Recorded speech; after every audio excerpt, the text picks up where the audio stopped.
Hi friends, welcome to my channel. This is your Govindraj. Thank you very much for watching my all videos and sharing to all your contacts and your love and affection. So today I am going to take you all of you to certain important topics of the labor codes. If you look at the previous videos and also what is being talked in the social media and the newspapers and the communication part of it, you will see the changes and their implications. And of course, I also talked about more of changes and their implications in the previous videos. But however, we have not spoken on what are the common features of all these labor codes. See, if you look at the structure of all these labor codes, there are certain things or certain provisions you will find very common to all the labor codes. So I'm going to take you through these things in this video. First of all, you need to understand that every code subsumes certain enactments which are related to that topic. For example, if you talk about IR code, it consolidates the legislations related to industrial relations, which are basically Trade Union Act, Industrial Dispute Act, and ISO Act. So similarly, other codes also subsumes or consolidates the connected legislation. So this is important to know. And the second thing, if you want to know, is the definitions normally are given in section 2 of the code, and when it lists out all the definition, those definitions are going to be applicable for all the topics of the code. So this is also very common feature in all the labor codes. And the third one is, if you look at the definitions, the codes have tried to maintain certain definitions are very similar to every code. For example, if you look at the wage definition in every code, that is very similar, no change. And also, like wage definition, you see the employer definition, employee definition, worker definition, contractor and contract labor. These are definitions are very common and similar to all the labor codes. Of course, there is a small deviation with reference to employee definition in social security code. That is because there are various social security benefits, and there are certain benefits are going to be applicable for certain employees. So therefore, you will find a small deviation. And the next one is, if you look at all these labor codes, see, the codes have tried to distinguish between who is an employee and who is a worker, and they have provided separate definitions for these two terms. And because of this one, this makes it very clear that certain provisions are made exclusively for workers. When the codes are talking about employee, then you have to go to the employee definition and understand what is the implication of it. When it is talking about worker, then that provision is going to be applicable for only worker. I can give you a lot of examples for that. For example, if you take industrial relations code, it is largely applicable for worker. So therefore, you need to understand who is a worker. And when it comes to the difference between these two is, when we are talking about employee, it covers everyone, whoever is employed in the establishment, whether it is a supervisory or managerial employee. When it comes to worker, the worker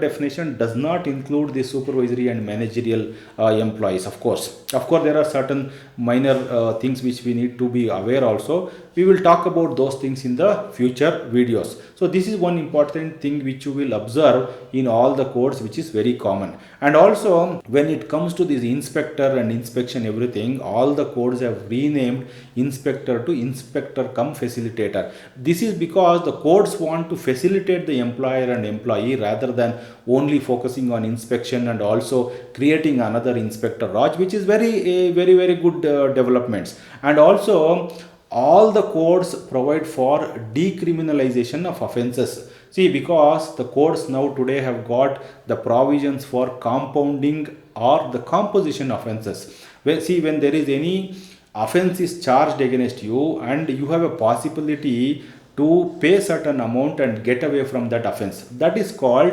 decriminalization of offense or compounding of offenses. So this was very common in the tax laws and criminal legislations. Now this is also brought to the labor codes, which is a good development. Of course, it is not applicable for all the offenses under the codes, and there are certain serious offenses are still not in the scope of decriminalization, but largely some of the offenses have got this compounding of offenses. and this is very common feature in all the labor codes.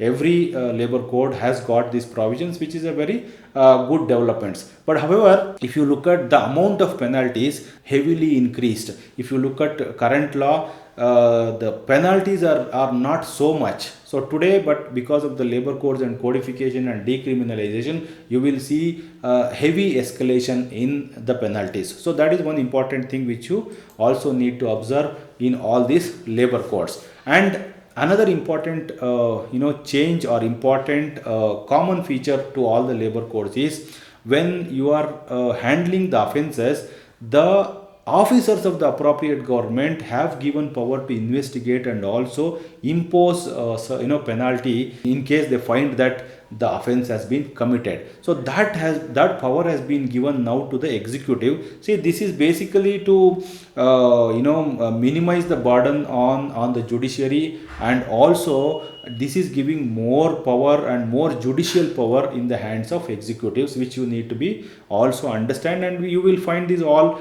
in all the labor codes. And all the labor codes advocate inspection scheme which needs to be framed by the appropriate government, and this inspection scheme is expected to cover randomized selection of establishments and web based inspection, faceless inspection. All these are going to be reality. If you look at today, the states are already progressing in this way, but this is going to be more policy framework once the labor codes are implemented. And when it comes to this licensing and registration, all the codes are talking about electronic registration, auto renewal. All these things are being talked about it. Of course, today also the states have already taken steps on this, but the codes, the every code wherever this registration or licensing is provided, so these codes are talking about everything online and electronic registration. And when it comes to maintaining registers and documents which the codes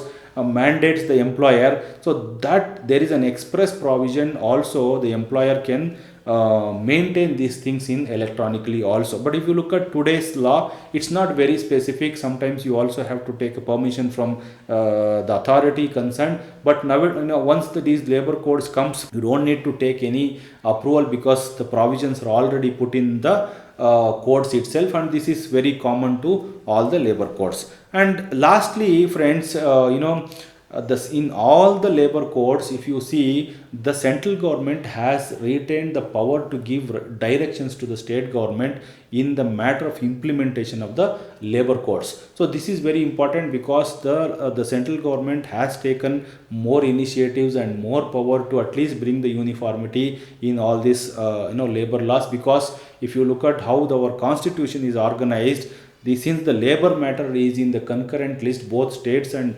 center simultaneously can make legislations. So therefore, it is important that there is a uniformity in the country. Of course, the central government is driving on this topic. So friends, I try to give you certain common features among all these labor codes. Thank you for watching my video so far. And if you like this video and if it is beneficial to you, it has it has enhanced your knowledge, please do share this video in your network. And if you have not subscribed the channel, please do subscribe. And also your likes and comments are very important to me. We will see you in the next video with new information. Thank you friends, and take care.